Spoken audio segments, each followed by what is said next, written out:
दोस्तों, दो पंक्तियाँ में तहे दिल से स्वागत आपका। चलो आज कुछ बात करते हैं इंसानी रिश्तों नातों के बारे में। थोड़ी सी दिल ही दिल में हंसी भी आती है।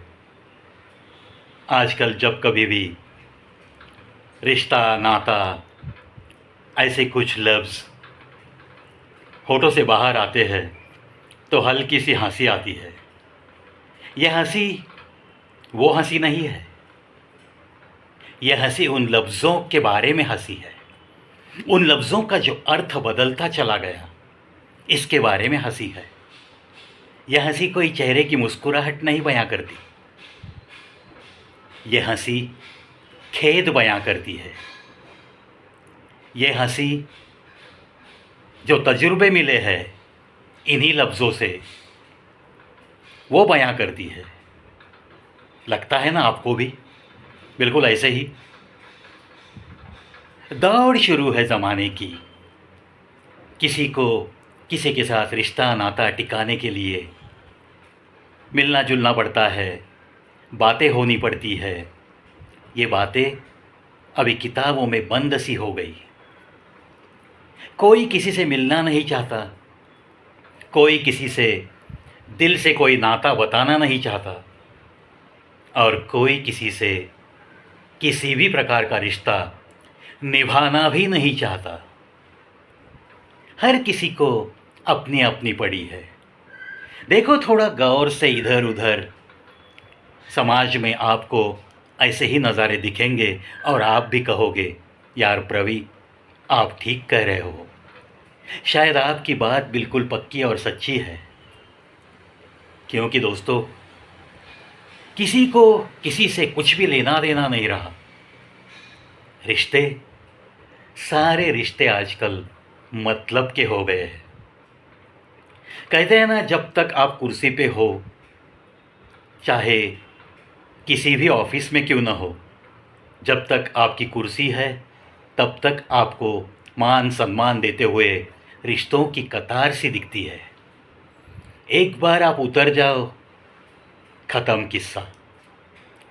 क्योंकि ये दुनिया की रीत है, और ये रीत ढलते सूरज को कोई नहीं पूछता, और उगते हुए सूरज को सलाम करने के लिए लंबी कतारें लगती है। ये सच्चाई है दुनिया की, मगर ये हर किसी इंसान की ज़िंदगी का हिस्सा बन गई है। इसी से मुझे बड़ा खेद लगता है। बड़ा ही मैं अंदर ही अंदर मायूस हो जाता हूँ कि ये सामाजिक स्थिति ये ऐसे क्यों बदल गई।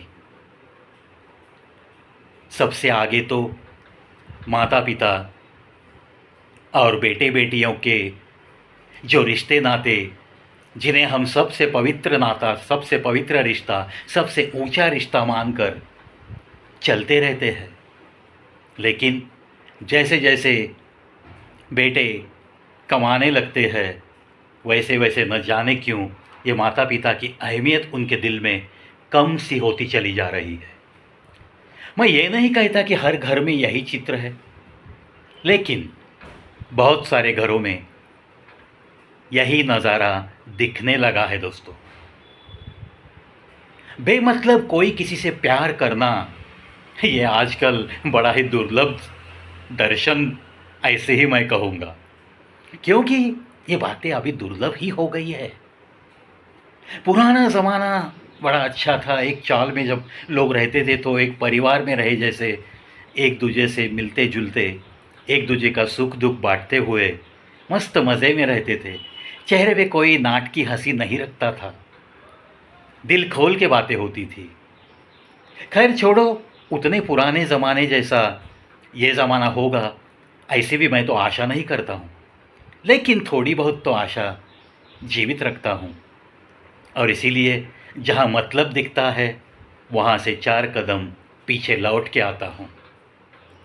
जहाँ निभाना दिखता है नज़र को या दिल को महसूस होता है, अरे यार ये निभाने का अंदाज़ भी बड़ा प्यारा है, तो ऐसे रिश्तों की ज़रूर दिल ही दिल में ही सही, बिना किसी को बताए हुए भी मैं पूजा करना उचित तरह से जानता हूँ। और कोशिश भी अक्सर करते रहता हूँ। ऐसे नहीं है कि सिर्फ बातें करता हूँ, कोशिश भी बिल्कुल वैसा ही जीने की ज़रूर शुरू रहती है मेरी। चलो, कहने का मतलब यह है कि रिश्ता नाता अगर किसी का टिकाना है तो बेमतलब प्यार करना सीखो, बेमतलब रिश्ता निभाना सीखो। ये निभाना, वैसे कहा जाए तो ये लफ्ज़ बड़ा ही छोटा है, लेकिन बहुत सारे छोटे लफ्ज़ ऐसे ही है जिनमें एक गहरा अर्थ है। ये निभाना, प्रेम, किस्मत, नसीब, है ना, बड़े अच्छे लफ्ज़। इनमें एक गहरा अर्थ छिपा सा है। उस अर्थ के अनुसार, उस अर्थ को जीते हुए अगर कोई रिश्तों नातों में जीना लगता है, जीता हुआ दिखता है, तो बड़ा ही अच्छा लगता है, दिल को एक सुकून मिलता है। चलो, हम और आप कोशिश तो जारी रखेंगे, क्योंकि अभी भी सब कुछ तो ख़त्म नहीं हुआ। ऐसी स्थिति आज भी कहीं ना कहीं दिखती है, उसे ही हमें टिकाना है। एक दूसरे में जो रिश्ता है, भले प्यार का हो, दोस्ती का हो, मोहब्बत का हो, चाहे माता पिता का हो, चाहे भाई बहन का हो, चलो उसकी मिठास जो है, उस मिठास को कायम रखने की अपनी तरफ से ज़्यादा कोशिश करते हैं। और बेमतलब प्यार होता है क्या, बेमतलब दोस्ताना होता है क्या, बेमतलब यारी कैसे निभाई जाती है, छिपी छिपी सी गद्दारी को कैसी मात की जाती है, ये सारी चीज़ें हम दुनिया को दिखाएंगे। आशा करता हूँ दोस्तों, आपको ये वीडियो पसंद आएगा। अगर आया पसंद तो ज़रूर शेयर कीजिए।